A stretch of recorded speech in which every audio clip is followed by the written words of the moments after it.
Okay, we call this meeting to order.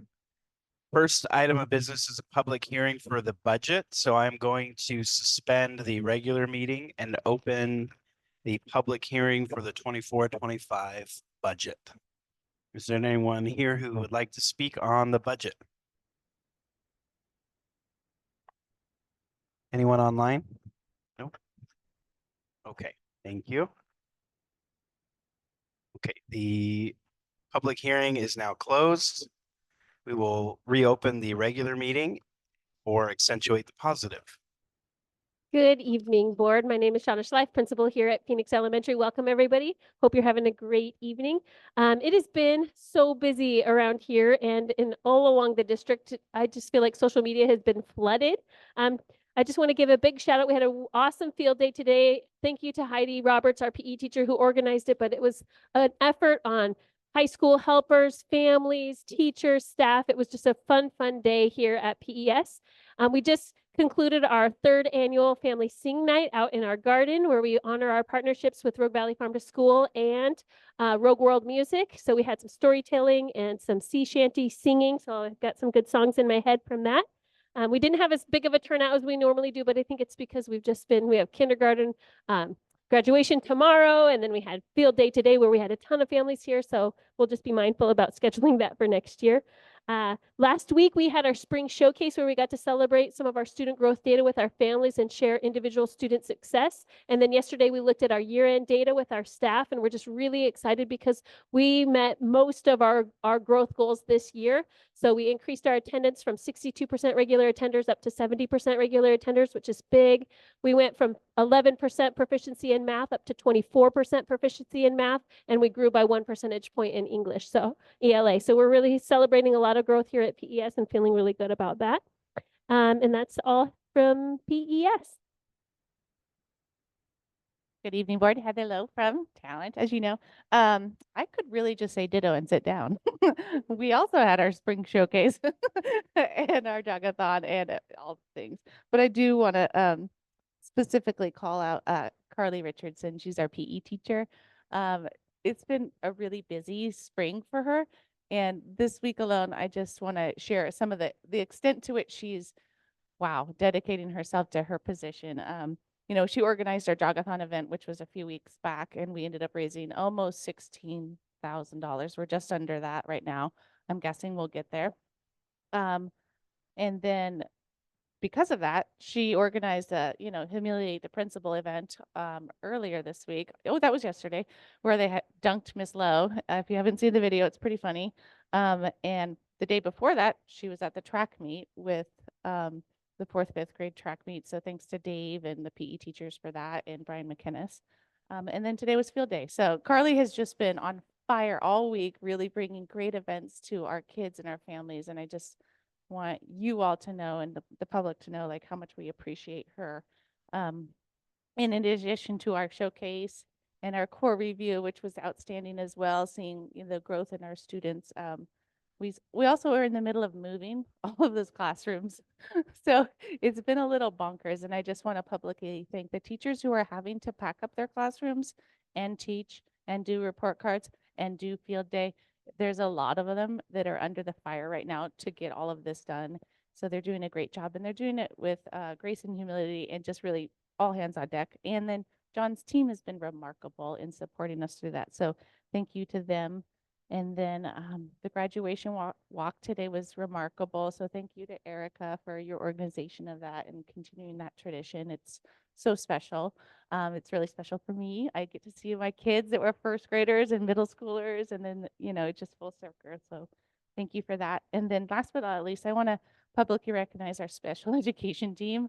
The spring is really hard on them because they are re-upping all of those IEPs and making sure all those literal I's are dotted and T's are crossed, and making sure all of the things are in place to really start the next year off strong for our students who are served on an individual education plan. So I want to say thanks to Noni Bugarin and Kristen Zarin, who's our SPED teachers, and Jackie Fortner, who's our speech pathologist. So that's it. Thanks, Heather. Kent Valier, principal at Orchard Hill. I just have 3 things. Obviously, the spring, it's a big time of celebration. And as Heather said, the seniors came to all the elementary schools today and went down the hallways. But I really want to publicly recognize two teachers, Rhonda Scoggins and Ellen Anding. The seniors came to the front door. Are they still here? Are they still here? And, when you're a kindergarten teacher and you see, all those years later, a senior, and they come back and really, thank you for all you did as their kindergarten teacher and fourth grade teacher, Rhonda Scoggin, it means a lot. And a lot of times the elementary teachers don't necessarily see all the graduation things that happen at the high school, but they certainly are an integral part of those kids making it to that stage come Saturday. So I wanted to recognize those. We have two big events left at Orchard Hill this year. Monday afternoon will be what we call Step Up Day. Years and years ago, I learned that, and it's fairly obvious, but elementary kids and families sometimes have a lot of anxiety about who my teacher is next year. So we're organizing an event on Monday afternoon. All of our students, we've already made class lists. They'll go up and spend about 20 minutes with their next year's teacher. So all that will be known, and it's good for the staff, and it's really good for the teachers to allay some of that anxiety that they'll have. So that will be Monday at about 2 o'clock. And then Tuesday, obviously half day, last day of school, but Tuesday night is the 5th grade recognition. I understand at Orchard Hill, it's kind of like a decorate your car parade thing that I think was born out of the COVID days. But Orchard Hill stuck with that, and evidently it's quite a fun event. And so that will be at 5:30 if anybody wants to come by. Thank you. Can I ask you a question? Oh, of course. Do you send home the parents who the child's teacher is going to be, or It is depends. it depends on the parent? Actually, yeah. Tomorrow afternoon, you as an Orchard Hill parent would receive a letter from me. Okay. And other parents will too, right? Not just because I'm on the school board. Oh, wait. I probably should send to all parents. Yeah, that would be great. Thank you. Thanks.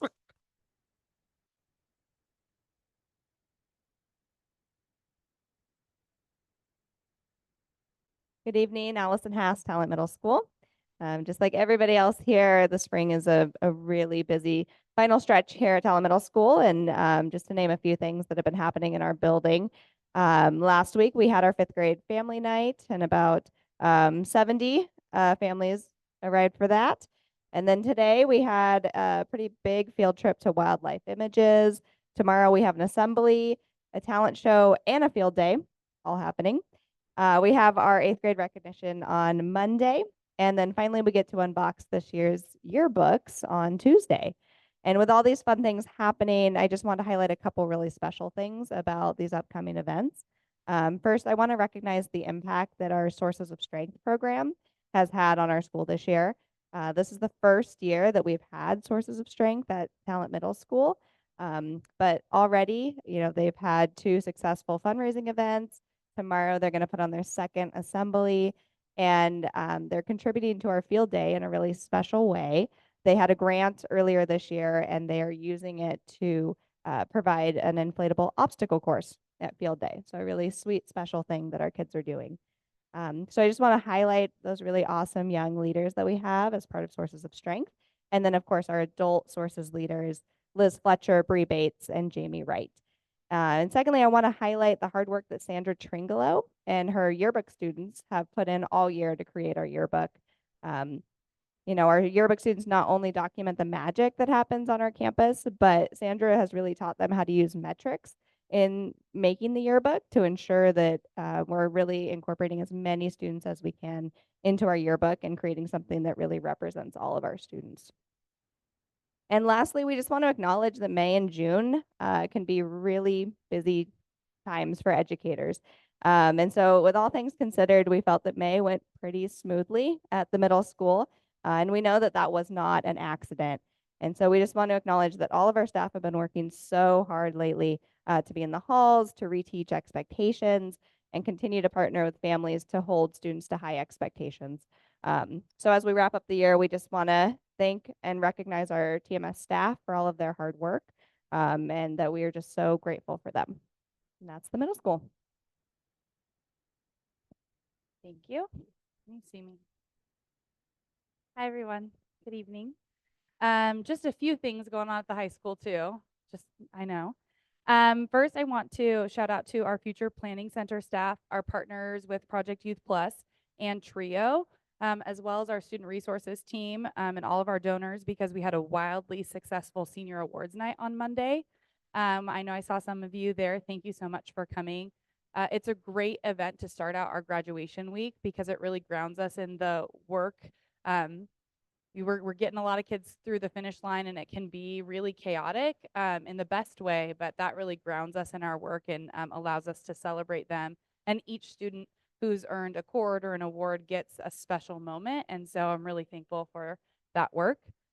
This week, we also had our Link Crew students and their awesome advisor, Carolina Campbell, along with DJ Dave, over there if you didn't know that, our student management staff and Erica Ochoa just create an amazing freshman field day for our students, and also a celebration for our Link Crew leaders who work really hard to make sure our freshmen are plugged in and feeling successful in their first year of high school. So shout out to them. Yesterday, we had a wonderful senior assembly. There were tears shed and laughter had, but I wanted to specifically shout out to Chris Plower for an amazing 22-minute slideshow video of all of our seniors. It was beautiful. It had both like their child pictures and them, and then some pictures of them at the middle school and the elementary schools. It was just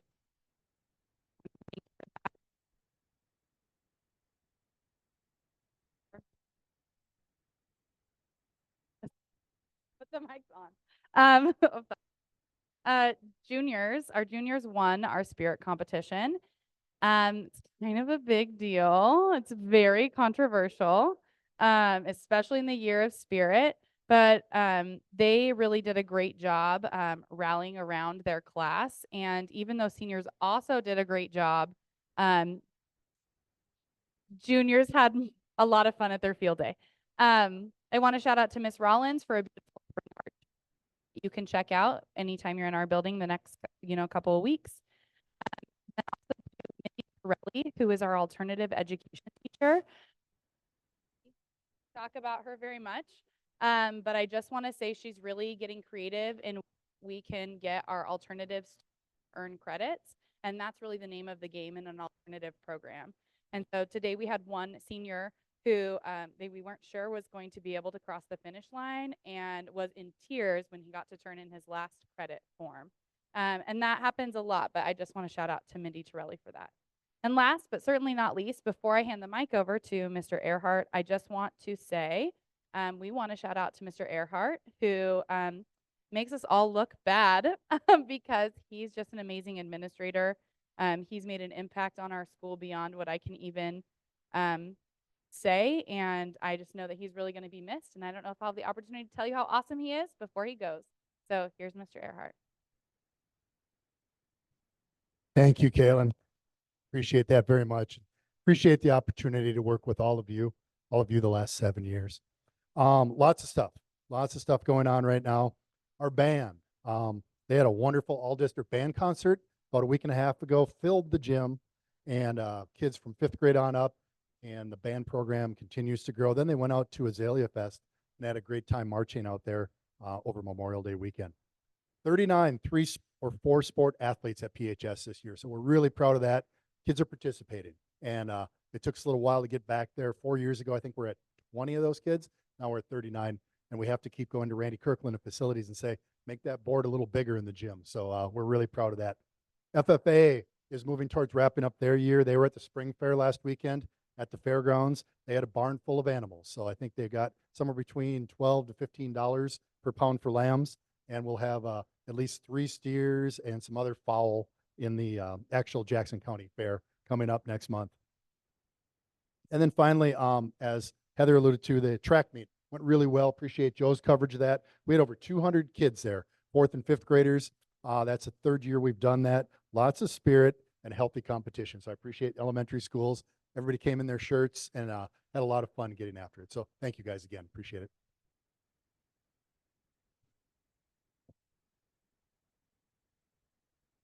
Evening board, Aaron Santi, Phoenix Talent Rising Academy. I'll be brief, unlike my colleagues. we're excited to celebrate our kindergarten, 5th grade, and 8th graders today in our recognition ceremony for all those students over at Autocaster Park tonight at 5 o'clock. I want to thank all of our staff, but specifically Denny Goodwin for all the work that she put in to make that event happen, to just celebrate our families and their students. So thank you to her and thank you to that staff. And that's it for me. Good evening, Amy Hans here, food service. And as everybody echoed, I'm kind of just echoing them and saying that, you know, there's a lot of fun, excitement and new things and old things getting to, for the kids to do it again this year. And it's always a lot of organization and it's always a wonderful event when food service is involved in it. But I feel like there goes a special shout out and thanks to Diane Wolf, Cheryl Joseph, Wendy Duffy, and Maria Thompson. All the scheduling and all these special days means schedules are constantly changing. And, you know, those office admin actually really help coordinate that along with the food service team to make sure that it's all flowing in those wonderful ways that we just get to dive in and experience. Then I have to thank the high school and the juniors for allowing me to have a popsicle and participate in their fun field day. And I have to kind of share a funny story that, you know, I thought, okay, yeah, I'll just set it on the side for a second, come back to it. I went for it and it dropped all over my lap. So then I got to go home sticky. But that's all from food service here. We're looking forward to a great summer with food service open in the district, both at Orchard Hill and here at Phoenix Elementary all summer.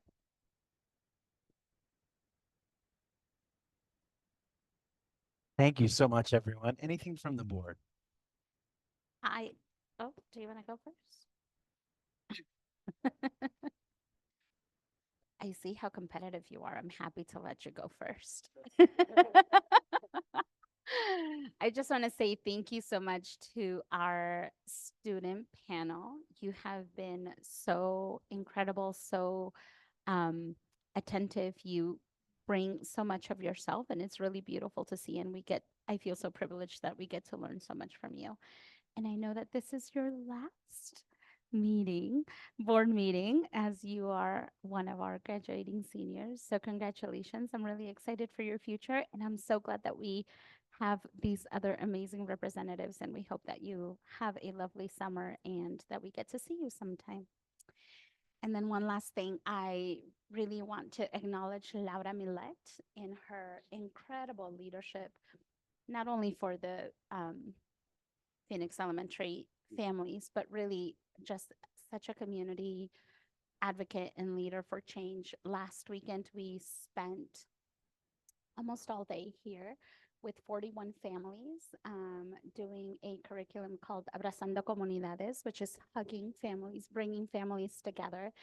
And the topic of Abrazando Comunidades last weekend was really around mental health and working through mental health that we sometimes don't get to talk about, but also for people to have an opportunity to advocate for their needs. And they did it in such a beautiful way, in such a playful way. I think as adults, sometimes we forget the value of play. And I'll just be very vulnerable for a minute. I was standing there and there were so many beautiful books laid out. Shout out to the librarian. And I just got really sad because I think I just grew up so quickly and I didn't have an opportunity to read all these books. And I'm getting emotional, but it was really sweet just to see so many different parents share that. Not that that was sweet that they shared the same experience, but it was sweet for them to have an opportunity to talk, learn, and get to play and be playful and really see their worth and value in a setting that was really enriching and very culturally relative. So I'm really grateful for Laura and all the people that made that possible. So shout out to her and all the parents, mostly all the parents that came and took some time to really dedicate for themselves and really learn some helpful, healthy tools to cope with life challenges, but also celebrate people's love and resilience. So that was really beautiful. That's it. I'm going to go next. Go ahead. I hope maybe when Javi talks, he's going to talk about the DECA end of year celebration. I don't know if that's on your list or not, but I was at that and I really enjoyed. I don't remember going to any one of those before. I don't know how many years not been having those. So that was a great celebration. I was able to, and I hope my other two partners in crime down there will speak on this, to attend Girls on the Run. Where they participated in a 5K, right? Race over at Del Rio Vineyard, starting there and ending there. And I knew about this program, but I didn't really understand what it was. And I want to encourage those in our community to come out and help Katie McCormick in facilitating this program. It is amazing. And I feel like this is equipped right now. We just have it in the elementary schools. It's available also for the middle school, but we do not have that program yet. This is paid for 100% in other parts of the state. Each person would pay $1,000, a lot of money to attend this because of our free and reduced lunch program. Everyone attends for free. And I feel like this arms our girls in our district as a unit. And when they show up in middle school, I think it will be a changing grace for them that they also have friends at other elementary schools and help them to be stronger. And I would love to see business community members to be participating, to also be role models and maybe mentors to these folks that are participating in that. But it was so fun to see how many people showed up for that. I did go to the recognition for the high school, and it's just always astounding to me that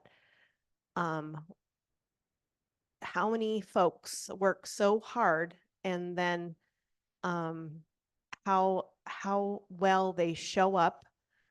And it's just a reflection of how great our district does at growing these students in their roles and also figuring out what they want to do and going after those things. And I'm really grateful for an amazing staff at the high school who helps them figure out what they want to do and go after those scholarships and those recognitions that they were able to get. And I too am going to miss Dave when he's not here. I really appreciate you and all you have given to our district over the years.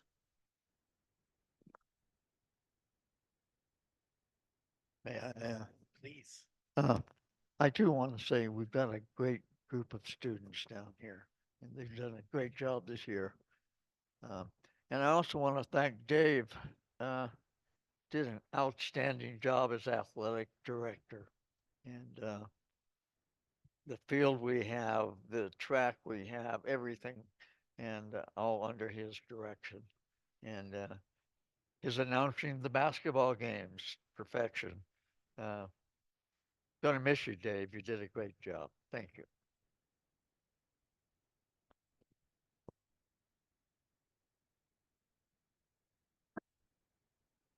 Most of what I'm going to talk about was already said, but I attended the band concert. My daughter's in band in 6th grade.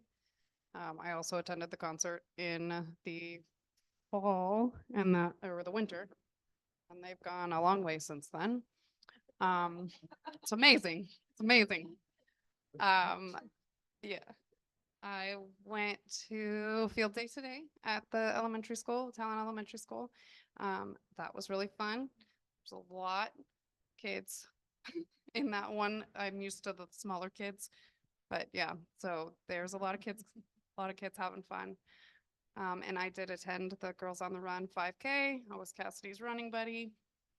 I didn't train as hard as she did, which showed, but it was a lot of fun. And so I think she's a little runner now. We're going to do the July 4th one we were invited to. So yeah.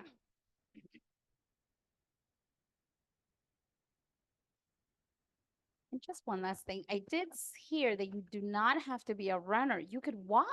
There's like a third of the kiddos. Girls on the Walk. Yeah. Yeah. That would be me if I was in the group. And also shout out to you. There was a couple of times that I saw you on Talent Avenue training before this, and that was really sweet and inspiring to watch you running and walking. So thank you for that. Just one last thing for Dave. Dave, thank you for everything you've done for our school district and all of our kids. And not to simplify 7 years of work and thousands of hours into one thing, but I don't think we have that field and that track without your leadership. So that's a part of a bigger legacy, but it's a big part of your legacy that you're leaving here at Phoenix Talent. So thank you so much for everything.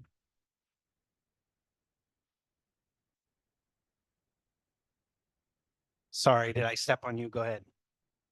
Did you want to say something? I was just, I was at events everybody else was at. But I just wanted to say, the all district band concert, I agree. Lots of growth, really exciting to see. And also just a huge shout out to Brett Eason for, the video during the songs. I thought that that really, it was the least amount of movement in the stands during a concert that I've been to in a long time. And I think it really just enhanced the enjoyment of the music as well. So I wanted to give Brett a shout out for that idea and for pulling that together. Don? Everyone else spoke. I was going to be quiet for once, but I agree with what everybody said. Thank you, Dave, so much for all the things that you have done. And student reps, it's been great to meet you and see your growth and learn from you. So I appreciate that. And some of you, I hope to see you maybe next year.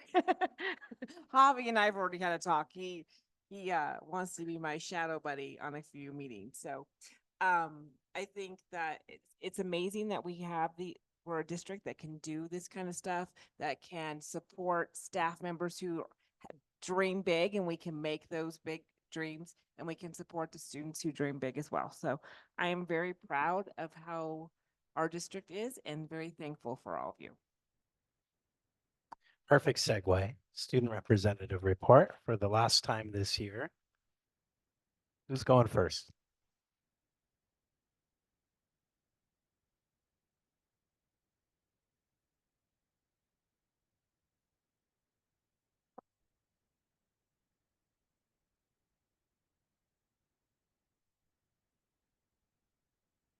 Yeah. Okay. Oh, already got brought. There's just, but I also did the all district band concert. And I thought it was really, all of them playing together showed, just how much they can. And then I also wanted to talk about the Link Crew Field Day. There's a lot of work that went into that, but I also thought it was super rewarding seeing how much fun the freshmen had and just like the joy on their faces. And then we got to play on all the stuff afterwards. So we got to reap some of that reward also. And I think that's a really uplifting part of freshman years. You've been working so hard for the whole time, and you don't have to win the spirit competition to get that reward of like, you finished your first year of high school. So that's all I really have to say.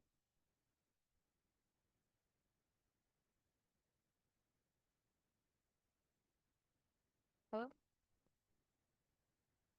So I also went to the all district band concert.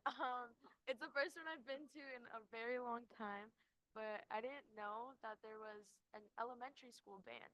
And so I was really surprised by that, and it was really cool to see that they started from elementary school, and then in a couple of years they'll be where the high schoolers are now. So I thought that was pretty cool. And then I also went to a training, QPR training, which is something that a lot of our staff has done. And I thought it was pretty cool, and I learned a lot from it. How to spot signs of a suicidal person, like how to bring that topic up to someone. So I think it was a really cool training, and I think there was like 7 to 10 of us there. It was a small group, but I think it was a good place for us to start. But I really liked that training. What else was I gonna talk about? Oh, I went to the Orchard Hill Field Day. And it was really fun. I got to see Mr. Valier slide down the obstacle course. So that was pretty fun to see. But it was really good going back to my old elementary school and like talking to the teachers there and kind of reliving what it felt like to be in elementary school. So that's all I had to say. Was he in his shirt and tie when he slid down the obstacle course? Yes. Oh. That's good.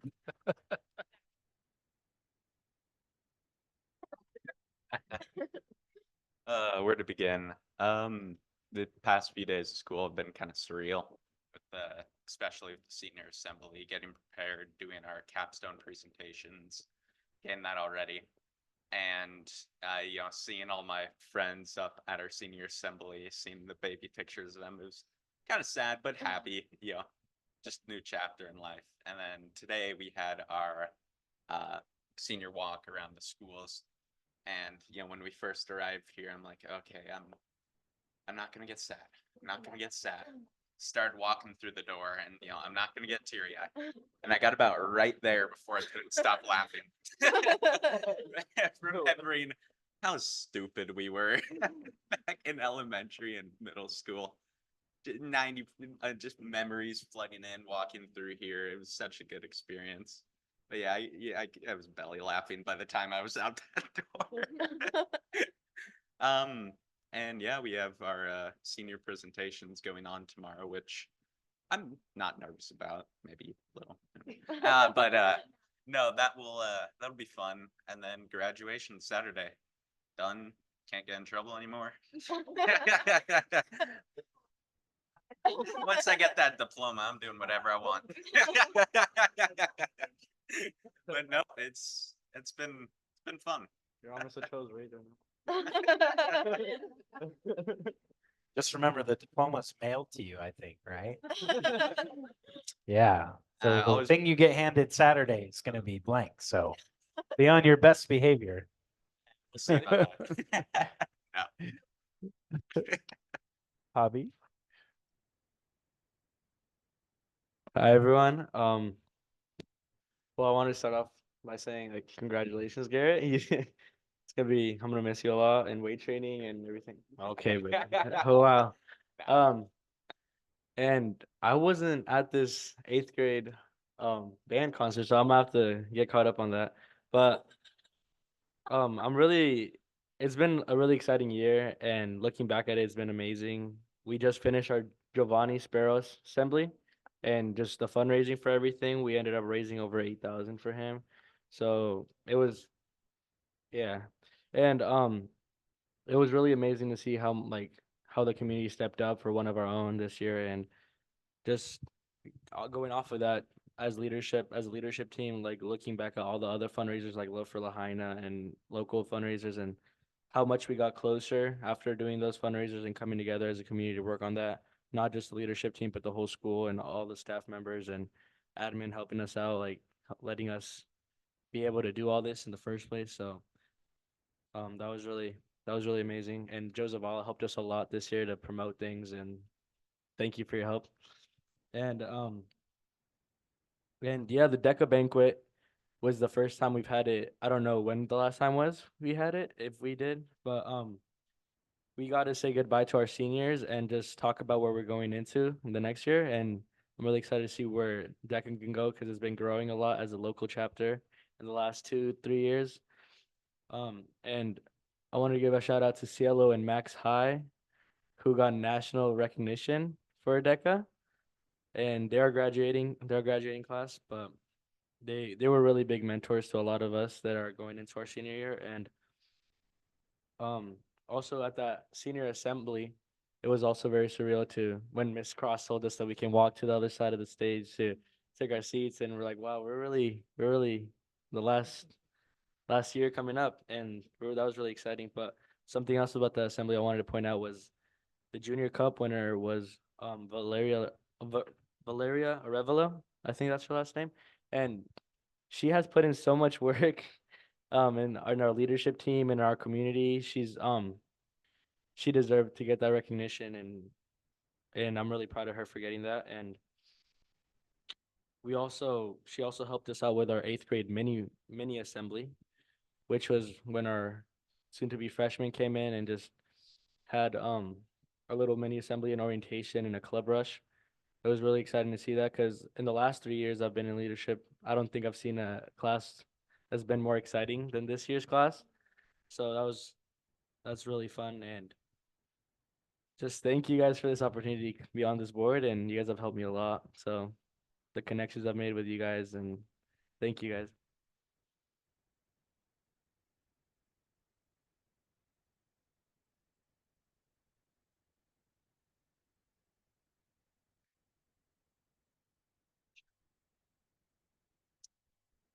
Thank you all so much. I might start saying this every year, but I truly mean it this year. Um, this is by far the best student group of student reps that we've had in my time on the board, both as individuals, but just collectively as a group. You are so in tune with what's going on at the school. You represent all of your classmates so well. And just thank you for the work that you put in and for the advocacy that you have for your fellow classmates. It's really inspiring. We do have a little recognition for you, Brent. Yeah, right in front of you in your folders, you have some token of our appreciation of some gifts. And I will confirm that, and no disrespect to previous student reps, collectively and individually, this has been the best year in several years. We've been doing this a long time. Just really appreciate you coming prepared. Your humor, your advocacy, your engagement in the really school environment. We have heard many, many years in a row about school spirit, and it seems like it's on the uptick, and that's a lot to do with you all and your engagement. So thank you so much.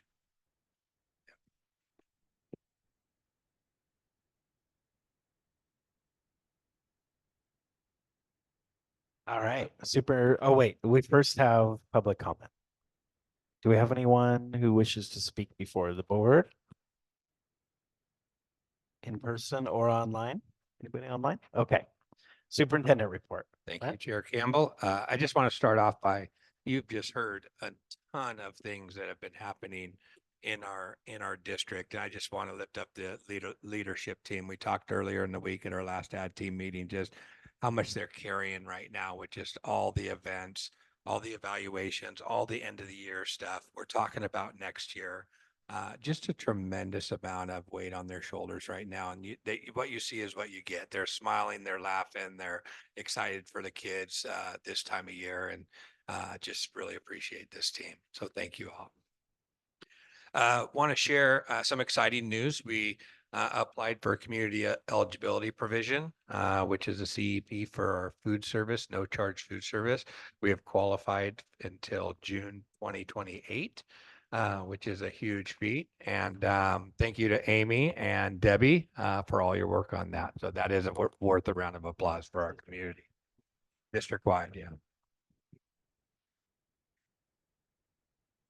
Want to share a little bit, state economic forecast came out last week. And despite some positive forecast news, I think it's important that we remind all leaders the need to have clear and convincing arguments and data on the need for increased revenue for public schools, with the increasing demand, increasingly complex needs of our kids, and really where our schools are now really the full service community. It takes funding. The question has come up a lot actually on, we have billions of dollars sitting in reserves, and why are we allowing public schools to make millions and millions of dollars in cuts? I actually had that same question. There's triggers for those reserves, and they're really interesting. One being there's going to have to be a 2% decline in anticipated revenue in a quarterly, and we know happening with the kicker rebates that are happening every 2 years. So it's an interesting formula to access those reserves, but those questions are being asked, and I'm not sure what the avenue is to actually access those reserves or change those triggers, but that's something that I think we need to start talking about as well. COSA has a funding work group that I'm a part of, and then those are the questions that we'll be asking, and ensuring that we have enough funds to provide a great education for our kids. As we get closer to the end of the year, speaking of funding, we may we look at our appropriations and making sure we have enough appropriations, and Yasmin's looking at that. We look okay now, but if something has to be transferred from contingency for an appropriation, we'll bring that to you on June 18th, our next board meeting. Joe and Alan have been instrumental in a new website. Our website provider was bought out, and so we've had to transition to a new website, which will launch later this month. And they have been doing a great job of migrating all the information over and really having that online presence that will be more efficient. It'll look nicer, and I think we all love easy navigation. It'll have some easier navigation as well. We've received some direction, a little bit of next steps from CSA, our land consultant. And so we'll be discussing with the board this summer on how we want to proceed on phasing the development of the Culver Road that just got annexed in the UGB. Also, as far as facilities, John has been getting estimates on securing, adding additional security features to our schools. Really grateful for the community and just the district and this board for their visioning on implementing the bond measure to upgrade the safety and security measures of our schools, which has been incredible. There are some other things that we could do, some of the vegetables and some of the things that we've learned recently. So we're getting some bids on some things for that, and we'll look forward to sharing what that might look like. June 18th meeting, our next meeting, we like to consider just having it in the district office because it'll be instead of over here. This is actually Chris's last meeting as well, video. And actually, I hate to say it, but for next year, we have a different plan for this. And so this is his last board meeting videoing of the year, and I wouldn't say his career yet because he still may be back in the game, but just want to really give him a big round of applause. We know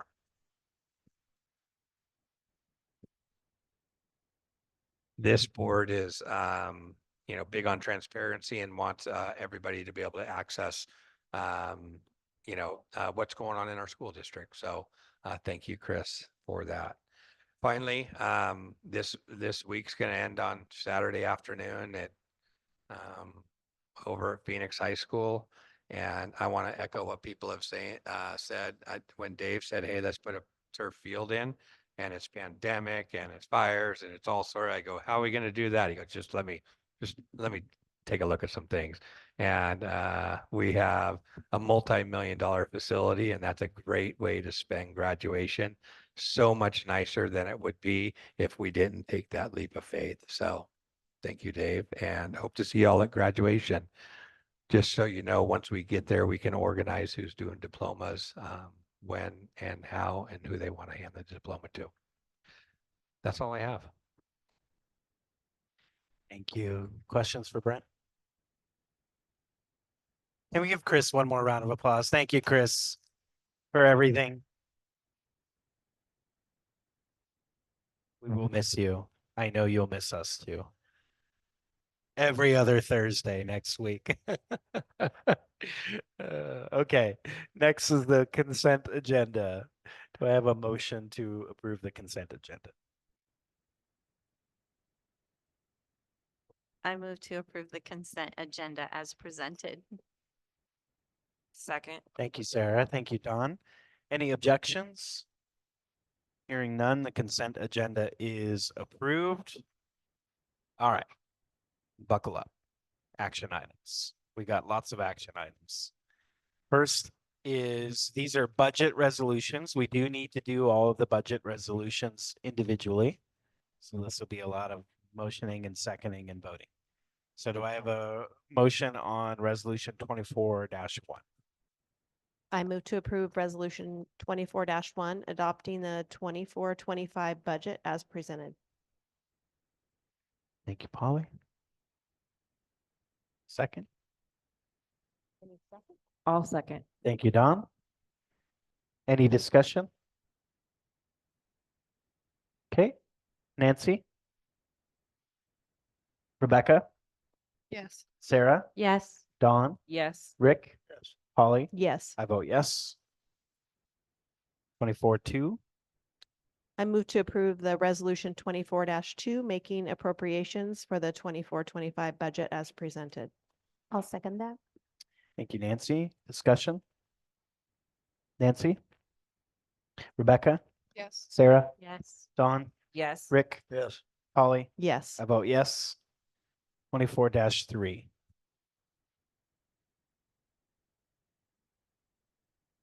Go for it. I move to approve resolution 24-3 to impose ad valorem taxes as presented.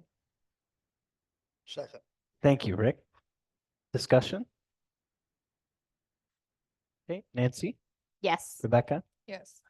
Sarah? Yes. Dawn? Yes. Rick? Yes. Polly? Yes. I vote yes. It's like my worst fear. It is really hard. I forgot. what Or it like was. naming a passport member. Yeah. So dark thoughts. Okay, 24-4. Everybody says, okay, I move to approve resolution 24-5, authorizing and approving the Oh, creation. 4. Sorry. I'm It's sorry. 24-4. Okay, You impose the taxes, which I'm going to remind people of next Okay, year. now I've And lost. now you're categorizing them. I've lost my place. Are we 24-3? 24-4. Okay, sorry. You already did. Okay. Stop it. You're going to say something else if I don't do this right. I move to approve resolution 24-4 to categorize the ad valorem taxes as presented. Thank you, Polly. I'll second. Thank you, Rebecca. Any discussion? Nancy? Rebecca? Yes. Sarah? Yes. Dawn? Yes. Rick? Yes. Polly? Yes. I vote yes. These are very serious matters too. Yeah. Polly, come on. Okay. Okay, next we have resolution 24-5, creation of internal service fund.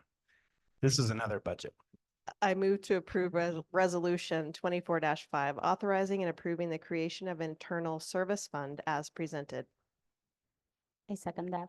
Thank you. Discussion? Nancy, Yes.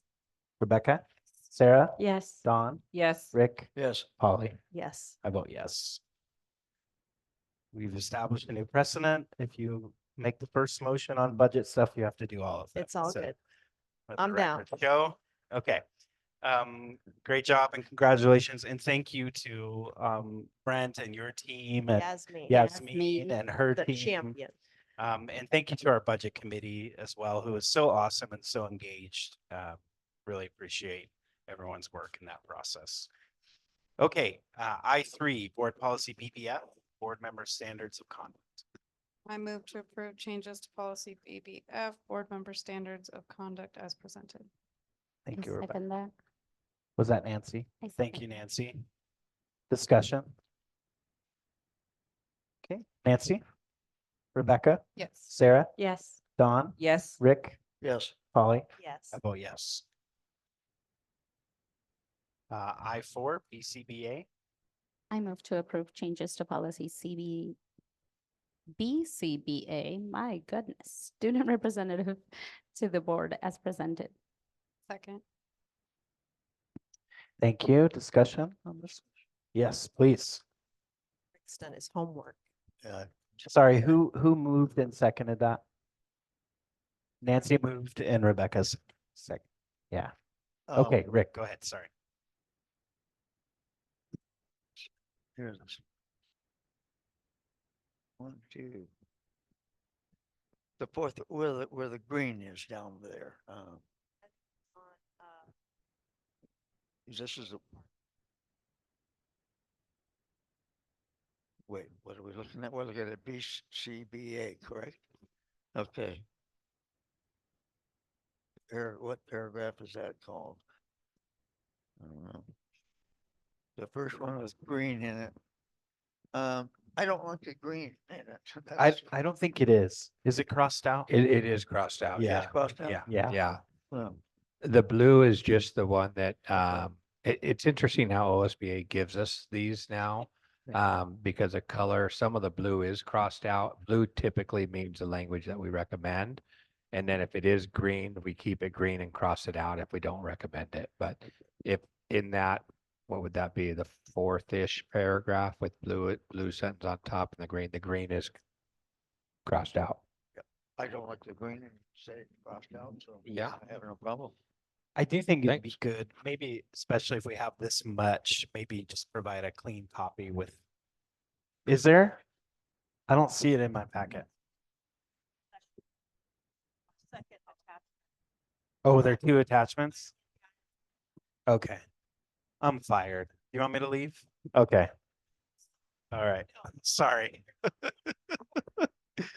Okay. If you want to show him the second copy, just, you want to look at that real fast? or- Okay. Yeah, the green was crossed out, so. Gone, it's cool. I will say this gives us a lot of latitude to choose the Yeah. number of positions and the process. So, okay, we have a motion and a second. Any further discussion? Okay. Nancy, Yes. Rebecca, Yes. Sarah, Yes. Dawn, Yes. Rick, Yes. Polly, Yes. I vote yes. BCBAAR, I move to adopt the proposed new policy BCBA-AR, student representative on the board as presented with the selected optional language. I'll second it. Thank you. Discussion.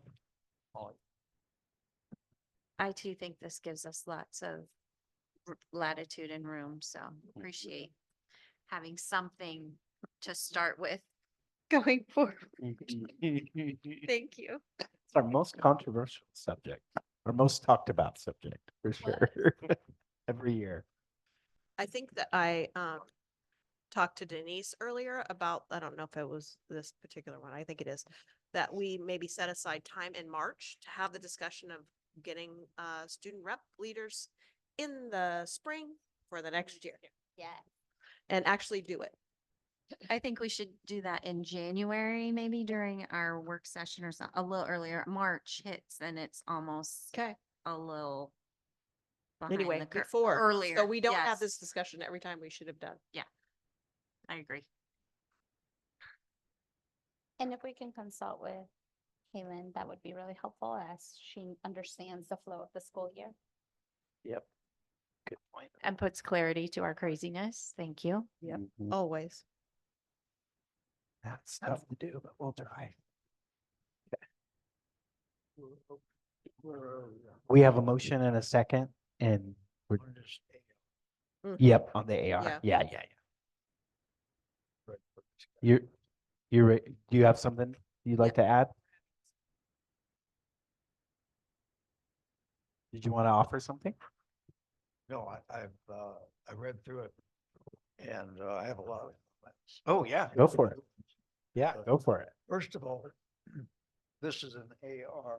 This is why I'm still confused.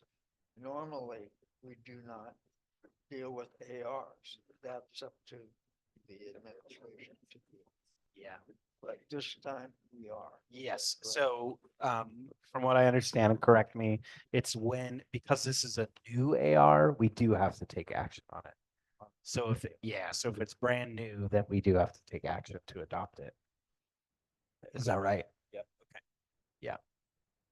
And now the content of it, Mm-hmm. my student representative eligibility, number 3. My question on that one, a student may serve with the grade, in grade 11, may reapply to serve a second term. My question is, what about a student in grade 10? Could they have a second term or a third term even? Good question. You could always propose to change that if you would like, or we could discuss it. It depends on what you want. Yeah. I mean, if you want Yeah. to make everybody eligible, I guess you could say Yeah. item 4. Mm-hmm. We can Did make you- it even more general and just say if they serve, They they're can reapply. re-eligible to serve again. Yep. Yeah. Yeah. That's like that even better. because That's why he that- makes the big bucks. That was good. Did you have something, Garrett? I think Garrett has a comment on what you just said, Rick. Yes. Brent said, sorry, Garrett. Brent said, we could just say generally, anyone who has served may apply to serve again, which would encompass both grades. Smart. Garrett? Yes, I'm kind of confused on 11, what it entirely means. Will be responsible for providing regular updates to the district student community through available district communication channels. Is that not clear, Garrett? It seems. It's, the statement is kind of confusing, isn't it? Yeah, what does that mean exactly? Good question. Will be responsible for providing regular updates. to the district community through available district communication channels. Oh, Garrett, thank you for your question. I'm gonna let Rick continue. He's got more stuff, but I think we need to clear up that sentence, maybe. Yeah. Okay, go ahead, Rick. No, I'm fine with that one. No, I'm, Okay. He's I- fine with that one, Garrett. now I'm down under student representative role and responsibilities. Number 5. Let's see. Blue and red are okay, no green. They're crossed out, correct? So it's not an issue. Will serve an academic year beginning in the current or subsequent school year, depending on when the application process takes place. Who wrote this? Some lawyer somewhere. Or did you write it? Oh, okay. I'm not a lawyer. Okay. Maybe. Ready for 6? Oh, sure. Did I just like kind of drag you? I just dissed you on accident. I'm sorry, Denise. If that happens again, I am gonna leave. Okay. Yes, sorry. Is this off the rails? Or are we doing okay? Go ahead, Rick. Go ahead. Number 6. Okay. Black only, no green. Is that, but it's crossed out. Is that correct? Yeah. Okay. Now, number 9. I don't like it. No language. It's crossed out. Good. I guess we all agree. Now we're up to number 10. That's crossed out It's too. crossed out. Yeah. I'm on a roll. Thank you. Yeah. everybody. Good job, Rick. Now I'm over 12, but did you have something you wanted to bring up? Oh, on 11. So it's not clear. Will be responsible for providing regular updates to the district student community through available district communication channels. Does that just mean giving reports at board meetings? Yeah, it could be at board meetings, it could be at class meetings or in advisory or things of those nature. Is this just to improve bidirectional communication between the board and the student body? That's Now you're throwing how out I'm reading it. words.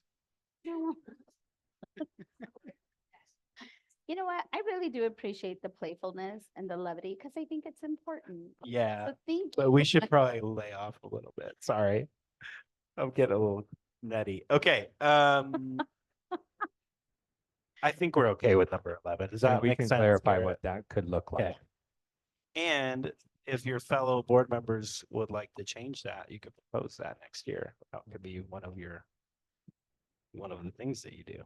Okay. Anything, Rick, you had something on 12? Yes, I do. Okay. Got to renumber it, number 1. Number 12, which will be renumbered. The blue language is okay. So I have to say.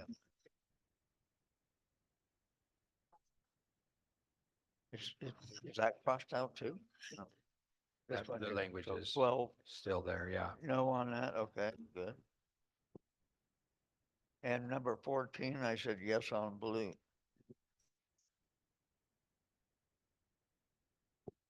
Next category. Other responsibilities and duties as assigned, I said all okay. Drops me down to application and selection timeframe.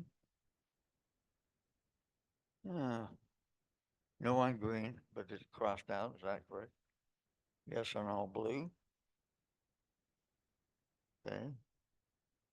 And that even down at the bottom of the page. And then we get over to the next one. Gonna love this one. It's all lined out. Great, because that's Great, what I yeah, was that was gonna suggest. that green paragraph on the top. Did not like it. It's gone, huh? Okay. Okay, I'm good. We love the strike through, don't we? Oh my gosh, that was great. Do we need to amend the motion with that change to the language in, okay. We Yes, we changed did. in, yes. Do you see- want me to read what I have down? Sure, that'd be great. Any student who served the board at any grade level will be eligible to serve again. Oh, Except for seniors, yeah. They could run. Oh, still wrong.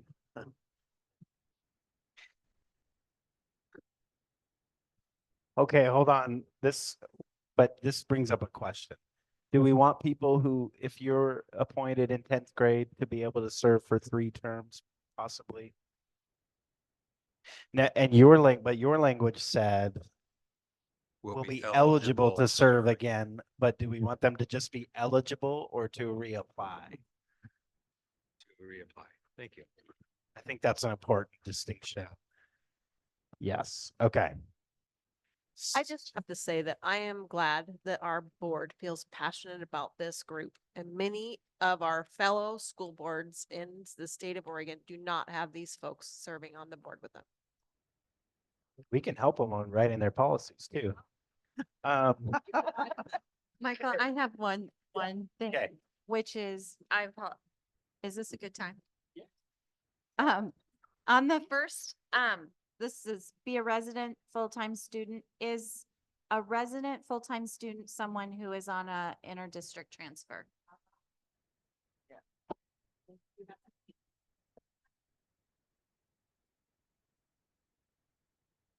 Do you know?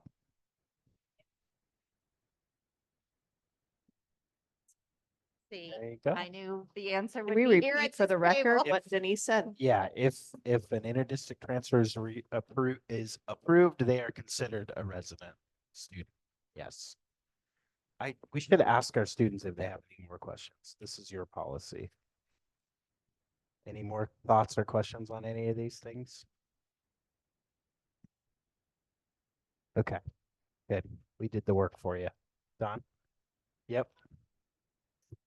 So would we ever have not a non-resident? I mean, would we ever have a student that was a non-resident because they wouldn't? Yeah, okay. Denise is shaking her head. Well, we have students who go to other schools, but like.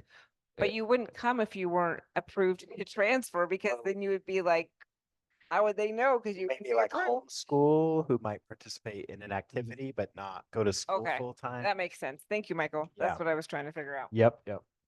Okay, I'm gonna split another hair, which Okay. is,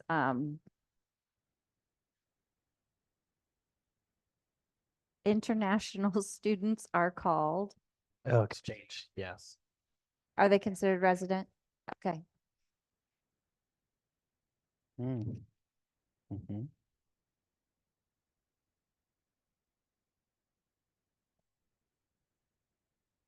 Sorry.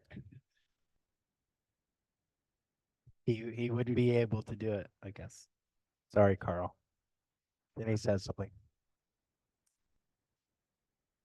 Yes, go ahead.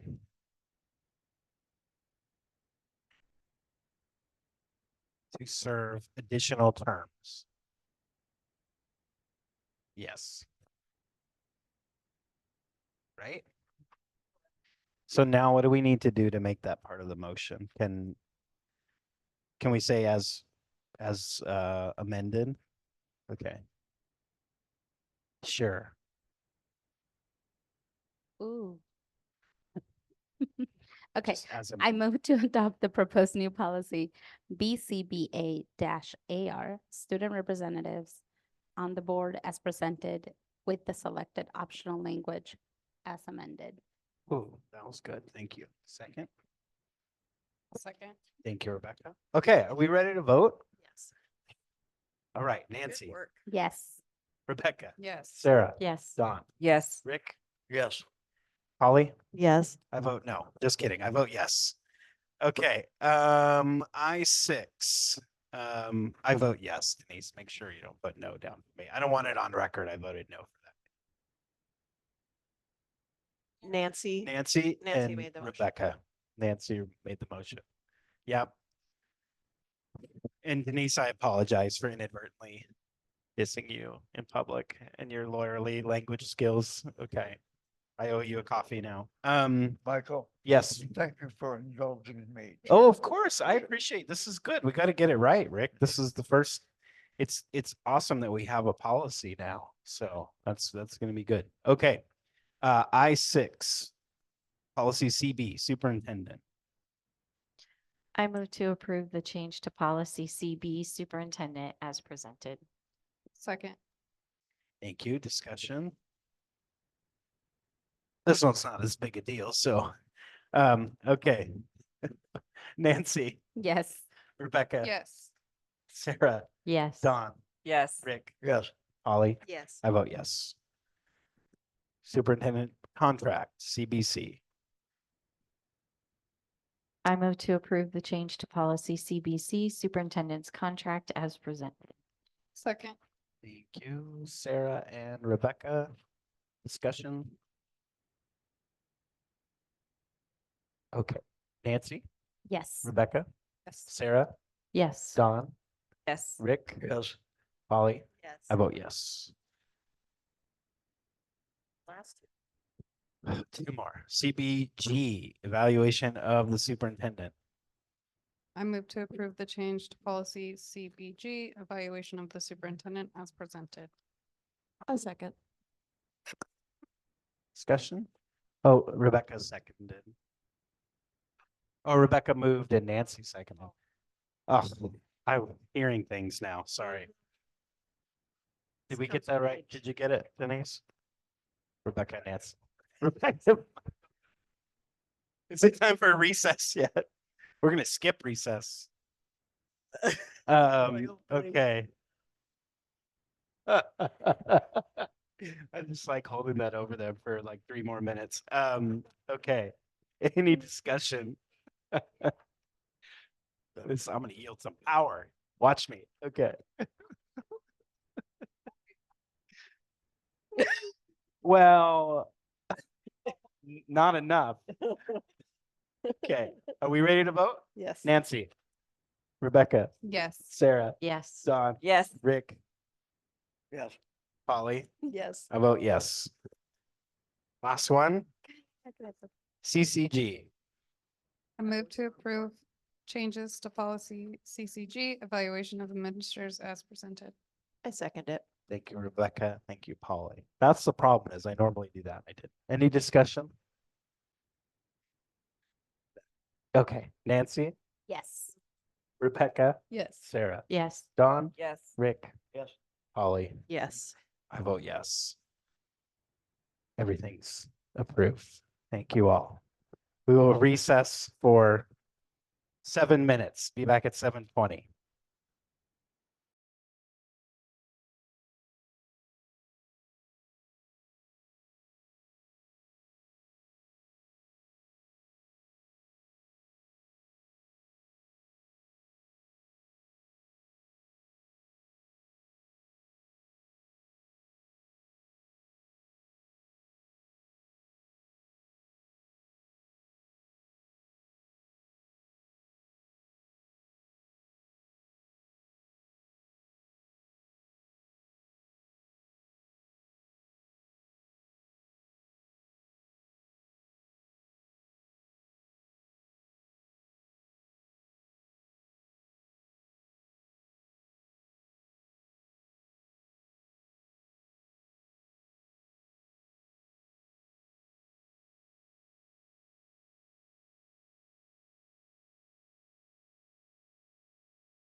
Oh, okay. Oh, I see. Okay. Good job, Sarah. You were crushing that. All right. Next item is facilities and bond update. Yeah, we don't have much. John, we'll give you an update next time, but I just want to share my appreciation of John. As you know, we had HMK for many years doing our project managing, and we have two big projects at Talent Elementary and Talent Middle School, and he's kind of taken on that role and doing a great job. So that's all I have, and he'll give you an update the next meeting. Thank you. Okay. Legislative OSBA. Michael told me to keep it short, but good thing is, I really didn't have anything prepared, so this was perfect. Did you have anything to add, Sarah? Yeah, go to summer board. We'll see you there. Board. I'm sorry to say I won't be able to come this year. Sorry. I know it'll be quieter and probably smoother without me. Okay. Oh, Denise.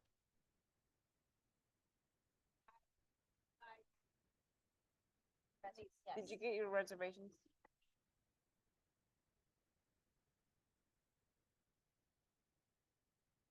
Okay, so we have I'm just gonna go in order because that went off the rails last. Oh, actually, we have Equity, Diversity, and Inclusion Committee update.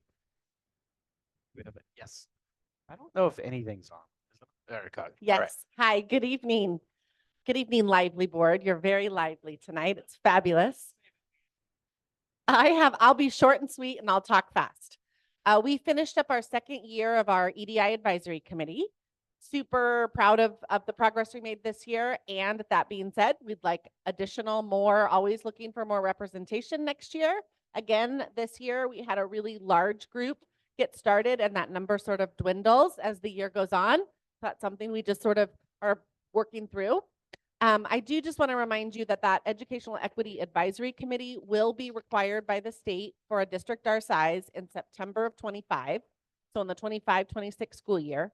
So we have one more year where we're really in alignment and ready, but just kind of each year do a little bit more to be in alignment. One thing that we will experiment with next year is following public meeting law. And I say experiment because when it is required as an official advisory committee of the board, we will need to follow those additional pieces. And we kind of want to play with that next year so our committee's not surprised by it. Another piece of that requirement is that a member of that committee serve on the budget committee. So just a heads up that might be helpful if we have a member join when there's an opening, if there's an opening in the next year. Yeah. And then just if you remember when we did our annual report around equity priorities, one of the things that we talked about was bias incidents and kind of where we saw spikes and trends. So two of our big priorities going into next year are continuing to provide clarity around bias incidents. What are they? What happens? What happens if there are repeated offenses or repeated situations? How do we address intent versus impact? And then really trying to tackle what we see as an increase in racialized language and having a really clear a way that we can continue to educate all grades, all classes, all district-wide. So there you go. That's fine. I had a question, Kelly. Thank you so much for the update on the bias incident thing, because I've had people talk to me about things they've heard in the building, whether it's staff or students, where they're not necessarily victimized by the statement, but someone's making a general comment that might be offensive to a specific group. How does that fit with the bias? Is that a reportable bias incident? Yes. Okay. We would want that to be shared, reported, Okay. communicated at Great. the building level, and then we can process through if that's a situation that is handled at a building level or needs support from district office. Awesome. Thank you for that clarification. I appreciate that happens because bias, like abuse, and I'm not saying it's the same thing, but there's a lot of layers of power and protection. So you might not report something because you might not feel like there are systems in place to protect that individual. So I'm glad that those are still looked at and evaluated. And then the other thing, I've talked to you about this. I'm curious about you've mentioned that that those get handled at the school level. Again, thinking about those powers, those structural powers that come into play, it would be really hard if I am a teacher and there is bias or discrimination or intent versus impact within a supervisor role. That might really create it creates barriers to people actually being more transparent and courageous to report that. So I'm really hoping that there is a different structure that not, it'd be really hard for me to say something happened to me if I'm directly being supervised by the individual causing harm. Right. So I think to work around that, we need to figure out a structure that makes it more, that creates a safer space or creates a courageous space for people to step in and really share. Yeah, or multiple ways to do that. Right. Here's one option, here's another option, here's another option. There is a form, right? On the There is, website, and it's then- not utilized a lot. Okay, yeah. So I think one of our tasks need to be like, how else could we share that? How do we utilize, how do we make that something that is more widely known? Absolutely. And Yes, it's a there is. muscle that needs to get worked out. Like one of the things that I noticed, which I'm really grateful, is that there's bias incident reports listed in various places throughout the school, which I think it's a huge step forward because before I never saw them and now I do see them, which I think it's great. But it will take a while because people might not know what the process is, right? So thinking about what is the process and what are the avenues for people to courageously step in and share what they're seeing or what they're experiencing in a way that it's not going to expose them or put them at risk for retaliation, which is why I don't think it's a good strategy to have the building administrator look at them, because if that's happening within them, it blocks a more open way for people to express what they're experiencing. Yeah, those forms right now, and again, we're open to suggestions and feedback to alter that or edit it, but it does have the option for anonymous. You can report a name, but you don't have to. It will allow them to submit, and they come to district office. They don't come to building, and then we filter from there as to how to triage or support or respond.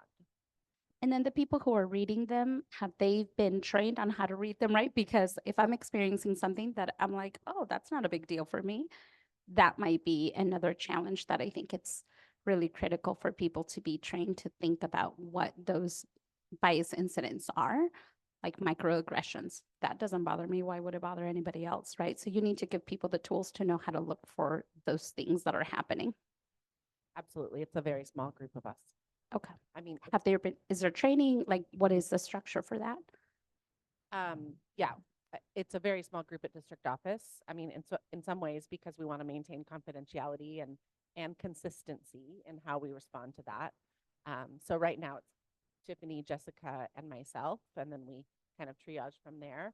I mean, that's an excellent point is we never want to have many years go by with that. So I think that's a great idea to have continuing ongoing training, but we have all done training like the Coaching for Educational Equity, taking it at microaggressions, unconscious bias in schools, things like kind of continuing that journey for sure. That's great. And I'm speaking this, I mean, from an incredibly personal experience that I've had people, I've shared with people, you consistently, there's been this that causes harm. And when people don't understand that, that completely gets minimized. And that creates additional trauma for the people that are experiencing marginalization or discrimination or microaggressions, which is why I think it would be really, really wise for us to get individuals who have lived experience that can see this from a different perspective, a perspective that can really understand what that is. And I'm not minimizing your education and ability, and I think that you all have an incredible heart, and I love that. And I think that we have an opportunity to really make it more robust, to really just to have that expertise. Excellent. Thank you. Awesome.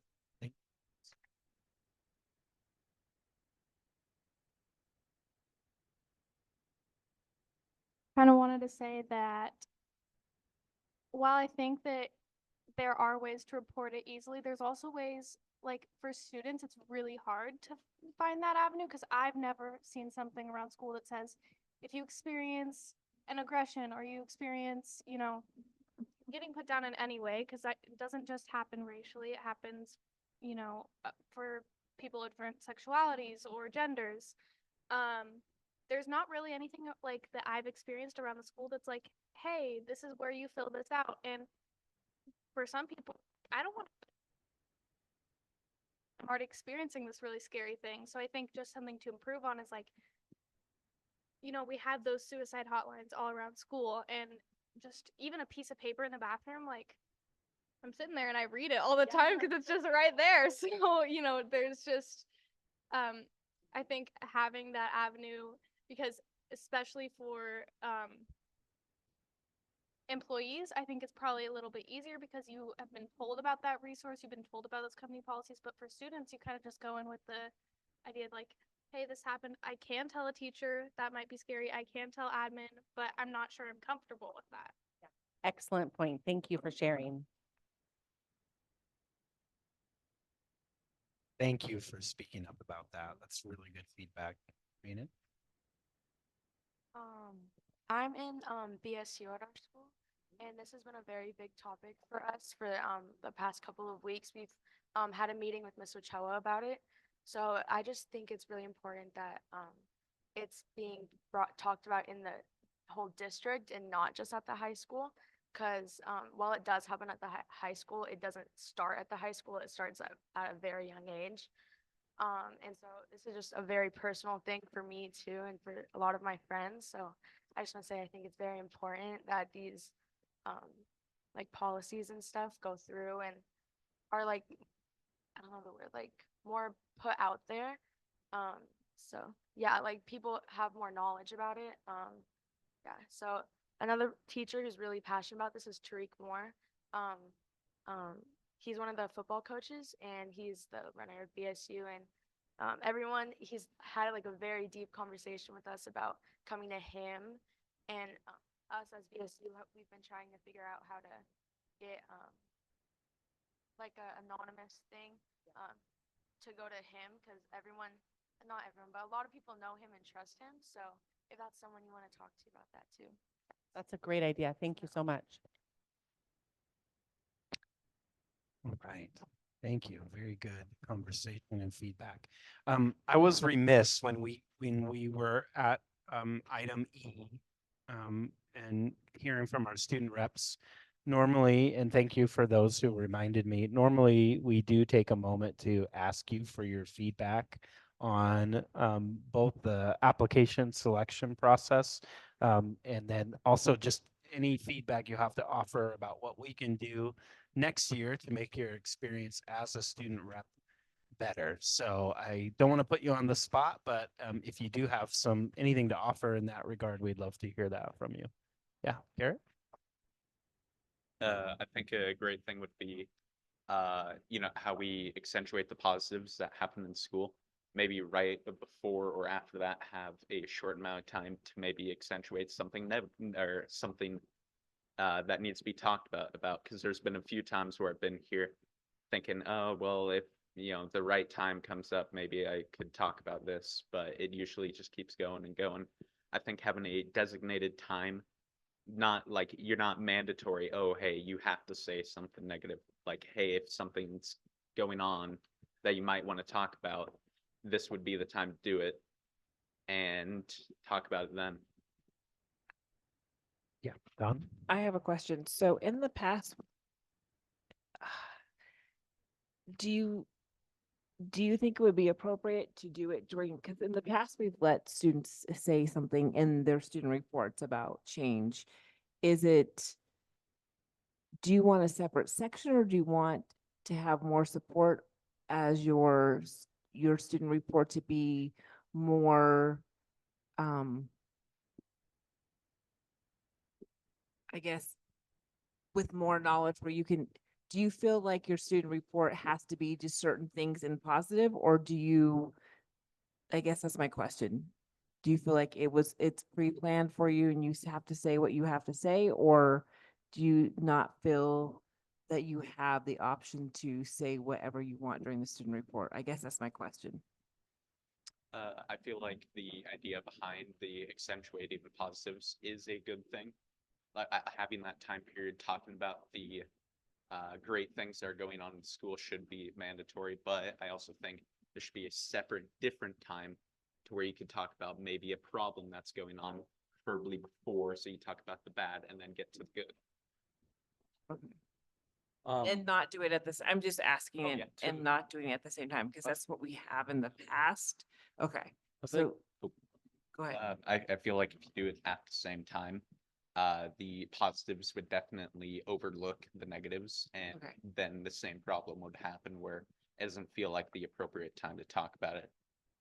Okay, thank you. I feel like to answer your question, it's not the, I feel like we come into our student reports not thinking that we should talk about like the negatives, because I feel like to answer your question, it's like, oh, we're coming right off of accentuate the positive, like we should do the same. We should not like, I feel like that's what our mindset is. Okay, or, like thank our you. understanding of what we were supposed Yeah, to thank do. you for clarifying that, because I just wanted to know, like, I wanted to make sure that you guys were able to say what you needed to say, and my concern is having a negative, a spot for like negative things, then I don't want this is my personal, I don't want you to feel like, oh, I've said a negative thing last time, I don't want to say a negative thing this time. And so that was kind of my concern of how to do it where you can speak your own piece and give us information, but I also don't want, I feel like if it's the negative section, then that could sometimes maybe cause problems as well. I know for me, I wouldn't want to be like, I spoke negative the last 3 times and I really want to say this, but I don't want to. So I just want to make sure that we're listening and hearing, and I want you guys to be comfortable. So that's why I was asking that question. Does that make sense? So I just want to speak to this for a second, because I think this is really what I'm hearing you say is you want to be able to have an outlet to share feedback on your experience as students. And I think that's welcomed and valued. I think one of the things we have to consider is what is the best channel for that to happen and who is best equipped to address your concerns. And so it's not always the school board. I mean, we oversee policy and governance and the budget, and you might have a concern or an issue that would be kind of inefficient to come to us first about. And so one of the things I just mentioned to Brent is perhaps what would be good is maybe some more regular meetings with student reps and the principal of the school, number one, but even like quarterly meetings with the superintendent as well, where you can have those sort of discussions. And that way, and it's not that we don't want to hear from you, but I want to make sure your feedback and what you're experiencing is addressed in an efficient manner, and that you are working with the right people to address those things. And so I think it's really valuable. And if that's not something that's already happened, that should be something that's definitely part of your experience as a student rep, is meetings with principal and with superintendent, or possibly both, to talk through anything that is on your mind that you'd like to share. And then as far as how you engage the board and things like that, then, the superintendent and principal can help determine, okay, is this something that can come before the board in the form of a policy change or something like that, right? And so that's really good feedback, and that's the point, right, of having student reps. And if you remember, we talked when you all applied and interviewed for the position, I talked about a desire and our shared desire to have you be more active in policy development. And that could be a really nice way that that could happen. But, you know, a lot of times, just quite honestly, if we had a section, you know, the airing of grievances section of the board meeting, right? And a lot of times we would say, okay, well, schedule a meeting with the principal to talk through resolving that matter. That would most likely be the outcome to a lot of different things, or to the superintendent. So there's something to keep in mind, but I'm hearing you, and I think that is really a really good opportunity to have those regular touch points. You are put in this position to represent your fellow students, so, and to bring about change. So. I also bring up a good point. I think we can give a little more direction on student representative reports, like have section, because it's always nice to hear where you think areas of improvement can happen. And so this is what my peers and I are working on for areas of improvement.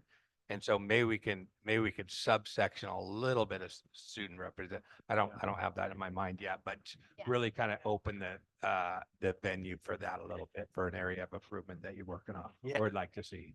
That could be, so that could look like, and when we met with Ms. Cross in our monthly meeting, here are some things we discussed that were experienced, right? So we're getting a report and there's some accountability there. And that we're keeping, you know, your voice alive in that, but it's been gone over with the appropriate people first who, especially if there's an immediate concern that needs to be resolved. So, yeah. And I really strongly feel personally that it's important for you to be a conduit for not just your own opinions, but those students that you're representing and the whole student body of the high school, and maybe even other schools that approach you, right? So always keep that door open. That to me is such a big part of when we interview student reps that I'm listening for, is that they have a good pulse and they're in different groups of people to be able to bring back that feedback for sure. Go ahead. Thank you for bringing that up, Garrett. Thank you. Aubrey, do you have some? It's on.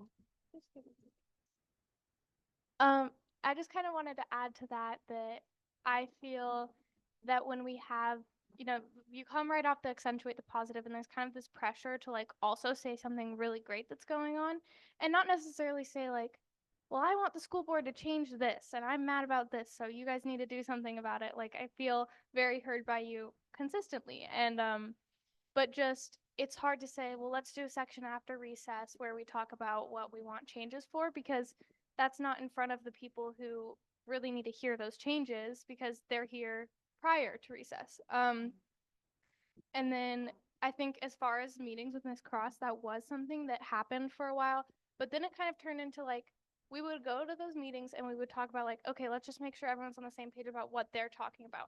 And that was great. But then we were all like, oh, we've got it in the bag. We don't need to talk about what we're going to talk about. We all know what we're going to do. We've been through this before. It wasn't so much of a monthly meeting of like, what can we do to make your experience better? What can we do to hear the student body better? I think, especially since she attends those meetings and admin attends those meetings, to like, when we have those meetings with her, it's kind of a, here's what we're going to talk about at the board meeting, and also here's how we're going to share our experience as student reps with you as kind of like someone who goes to board meetings consistently. I'm really grateful that you're sharing this because I think you're really highlighting a need. And I don't think it's an either or, right? I don't think so. I really appreciate Brent's comment that we could do a little bit of a combination. And there is pressure, right? Sometimes we think, oh, things just kind of work out this way, but we have an opportunity to really change a system, which is kind of what I'm offering. Can we change a system that really meets the need of what we're trying to get to? And I really appreciate that you are, in your like incredible wisdom, your kindness, your sharing opportunities for us to be better. So I'm really, really, really grateful for you. And I think it is a both and. There is an opportunity for you to share those things while also sharing the things that you're excited about, but also things that you're hearing that there is an opportunity for improvement. So just kudos to all of you. And I'm so proud that you feel comfortable to share.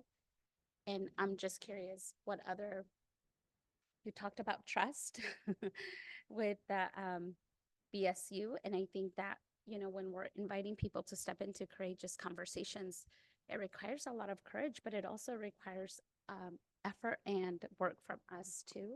So if there's other things that we might be able to do to improve that opportunity for you to speak up, for there to be more open lines of communication, I'd love to hear that. Not that you have to say that right now, because sometimes it just takes a minute. But I think this is just a constant evolving process that we're learning as well. So we are so grateful that we get to learn from you. And I just wanted to say, like, I don't want to be that person, but as like a woman at school, it's, you know, sometimes it's really hard to be heard through your male counterparts.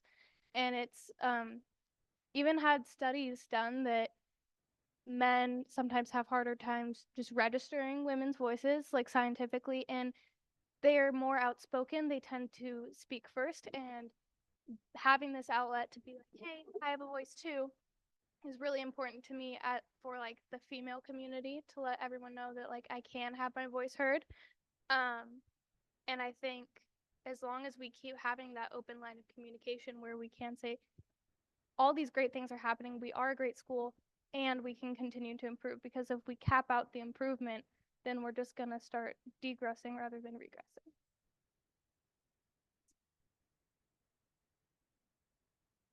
I wish I had the 10th of the wisdom that you all have when I was in high school. Oh my gosh, Sarah. I just want to challenge us. We've talked about this, but we haven't taken action at really looking at how our agenda is structured. And so we have had those conversations about having an information discussion at the top when all of the administrators who we would really appreciate feedback from, in addition to our student representatives, at the top of the meeting, because you saw what we did. That can all happen after everyone leaves, but having the really robust information happening. All right, I don't need to repeat it, but I'd like to task us as a board to really look at that. Could you, Denise, as you're thinking about our summer retreat agenda, could you make sure the topic of the construction of the agenda is a main topic that we discuss? Because I agree, yeah, we need to look at that for sure. Can I piggyback on Sarah? Because I hate to put this out because I'm going to be the bad person, but the staff used to have to stay the entire meeting. And I think that there's times when it would be helpful for them to stay when we're having conversations sometimes and they're gone, especially like it might be a policy, or like last time we had a discussion about student rep. But Miss Cross had, I mean, so I think there's times when it is beneficial. I understand that they, especially this time of the year, they put in a lot of time, and that, you know, this is extra long and we're kind of going on and on and on. But I think there's times when their input would be great. I know in the past, when we first did student reps, Kaylin had some great suggestions, and I think it's really helped us grow this program. And so I think there's a balance between letting people have their time and also having the valuable input that I think is so valuable to our board. So when we're putting that on there, can we put that at a little bit more robust? Well, yeah, I think that's what Sarah's getting to, right? If we structure the agenda in a way where we have the audience that we want to be engaged, then we wouldn't have to keep them long, because they've worked all day. They've been in 10 different after school activities with track, you know, with sports, with band, with theater, with awards, which is beautiful. But I think that that's where Sarah's suggestion will really become that key, because you can structure it and you can do both. I was going to say that sometimes we do need that additional person. Sometimes like it's like everybody's going, but it would be nice if that one have the option to ask them and kind of look ahead of, oh, this might be a good discussion to have Dave talking because we're going to discuss something. Or, I mean, I think it's but also have the option to ask one person to stay and move that up to the agenda so they don't have to stay like 10 minutes. Yeah, and I think Yeah, and I think that's also, that's something Brent can work with his team on in terms of what's on the agenda and whether or not it'll be a good idea. If is this a meeting night where you can all leave at recess, or is this one where we need people to hang out? That's something we can, so maybe just wrap your mind around that a little bit for discussion in August, but I appreciate you bringing that up too, because that's the good news is this summer is the appropriate time to start having that discussion. Let's make some changes for the better. So, awesome. Thank you. Yeah, and the sport is not interested in doing things for show. So it's not about you being ready to, I mean, you want to present your stuff in a good way, but it's not just about that. It's about substance, and that's what we want to accomplish. So, yeah. Yeah, kind of going off Aubrey. I feel like a big part of the areas of improvement on wouldn't mainly apply to the board, but to all the principals listening. Oh, hey, this problem's going on at high school. Is that coming in my school? So just kind of getting the word out in a quick but meaningful way. Sure. Yep. Rena? Okay. I just want to double everything everyone said. It's really hard sometimes. Is it working? Okay. It's very hard sometimes when you're in school and you're having these issues to bring it up to the admin themselves.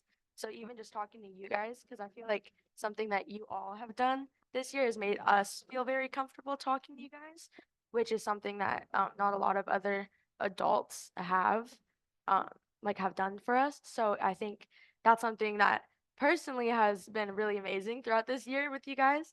But I think even just talking to you guys about it and having Miss Cross and Miss Ochoa and the athletic director in the audience is something that could be beneficial. What else was I gonna say? Oh, another thing, at least for me, sometimes when I'm reading the paperwork and stuff, I get very confused. Um, like, so that's just maybe something, just to make it more clear, like with the blue and the red language. Sometimes, yeah, and I was crossing confused out. about that my first 6 months on the board, by the way, so don't feel bad. So sometimes that can be a little confusing. And then sometimes I don't really know, or I don't think a lot of us understand what the policies are, or so just maybe taking some time to explain that would be really helpful for us.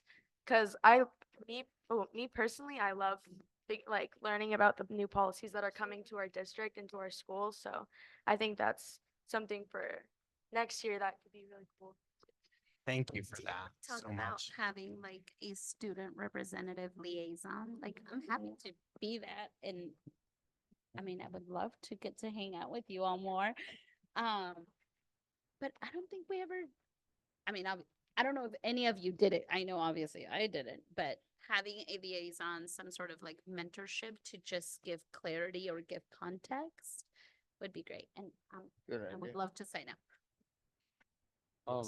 Real quick, I just wanted to talk about something that I feel like I've been thinking of this meeting is I feel like we're talking about how we all have this community that we want to trust and that we feel comfortable telling things to, but I feel like every person that we come here and we represent as students, it all comes from a group where someone's a part of something and they're we are able to get those opinions, but then there's also the people that are either not comfortable telling anyone, whether it's a student or an admin, about what they have feeling, what they're feeling either at school or either at how how they feel at school, their safety, how they can interact with other students. And I feel like us as a student representative, we should probably do better to go out of our ways from these organized groups where a lot of people are maybe excluded because they aren't don't have the same social capacity that we may have, or same voice that we may have, or a community that will listen to them as much as we are grateful to have. How can we, thank you for that. Because that's our goal, I think. I'll speak maybe collectively, or I'll speak for my own self. That's our goal as a board in choosing student representatives. So I'd love to hear feedback or have you share a way for us to empower or support you doing that, or help provide a training or support along the way. Like, if you have ideas of how we can better communicate that that is what we'd like to do and support you then in that effort. I know I would love to hear that, and I think that would be the goal of this program. I think that like you guys have done like a great job at this, but I feel like there's also like I feel like it's also on us to go out of our way and like recognize what we're in and who we may be leaving out of the picture, and try to go out of our way to try to find that. I feel like that'd be on us to try to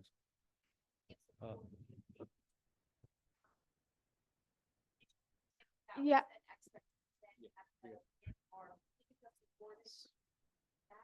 I think it was like back in December. It was post meeting, and I was having a conversation with Rick and Javi and Polly maybe, and we were talking about like graduation rates and learning how to read, and like where we find that struggle and like that big jump of you don't understand math at all in middle school, and then you all of a sudden like it's harder, or you completely understand it in high school. And like asking those questions, because sometimes at least I know, I don't know how to communicate that because I just don't have the like prompt to build off of it. So there's a question asked of me like, what's something going on in your school that you want to improve? Or is there a group of people that need a little bit more recognition or something like that? I think that kind of fuels the fire to help answer those questions, because it's hard to start those conversations easily.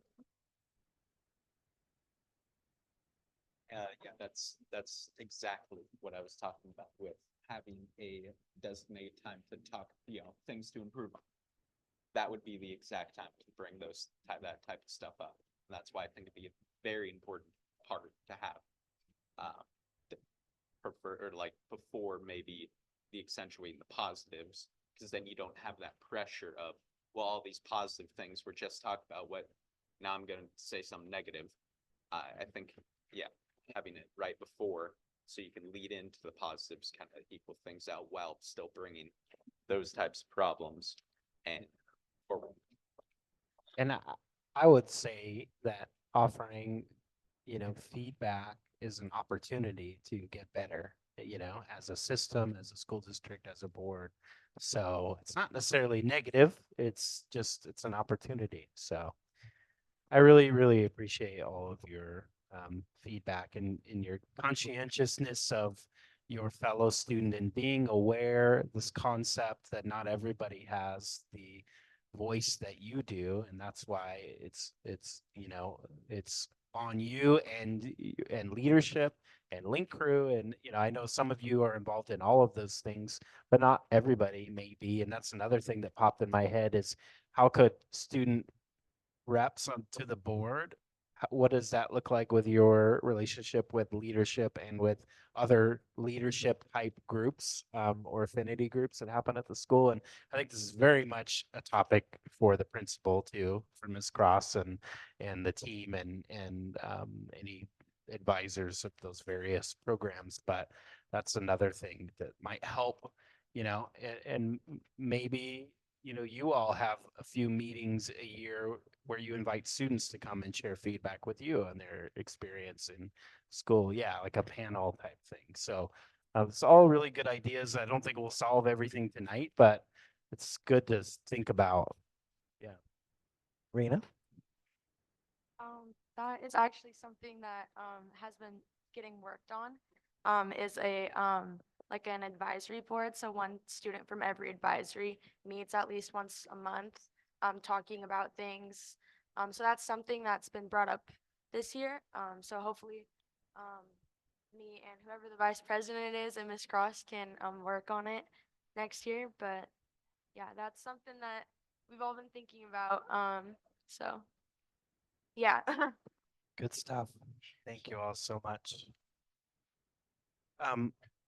I have a suggestion. We have a number of policies that we're here for a first review tonight. Are we all comfortable reviewing those on our own? If you have questions or concerns, you can send them to Denise or myself, and then we'll bring them back for action next week. And if you have suggested changes or anything like that, or us not next week, at the next board meeting.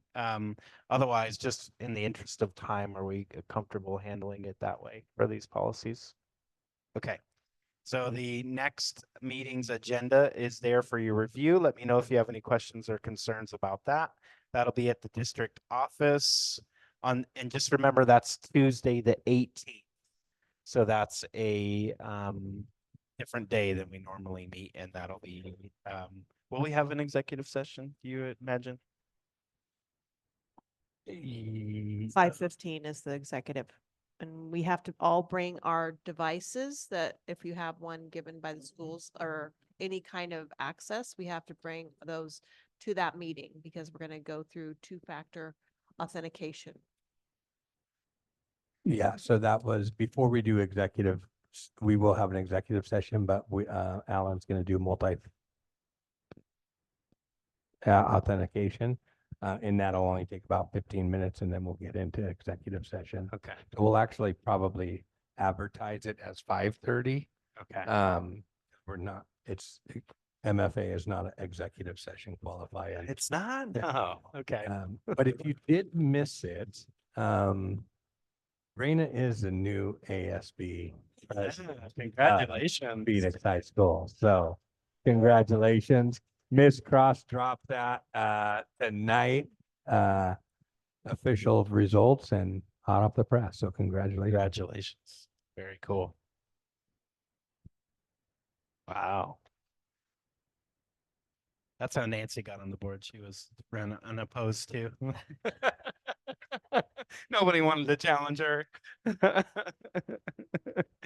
Awesome. Well, congratulations. Thank you all again. You've been wonderful, and I'm excited to see 3 of the 4 of you next year. So awesome. All right. We are adjourned. Thank you. Oh, Rick. No, we're not. Rick, go ahead. Is it possible to revise the agenda for next time to include a report from your safety committee of 2 people? Oh, sure. Yeah, absolutely. We would like that. We would Yeah, appreciate that. definitely. It'll be brief. Yep. Denise, you can do that? Got that? All right. Perfect. We will do that. Thank you. So sorry. That's all right.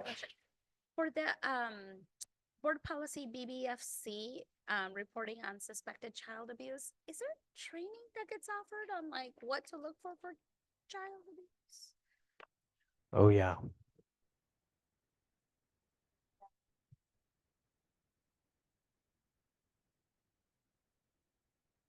I mean, yeah.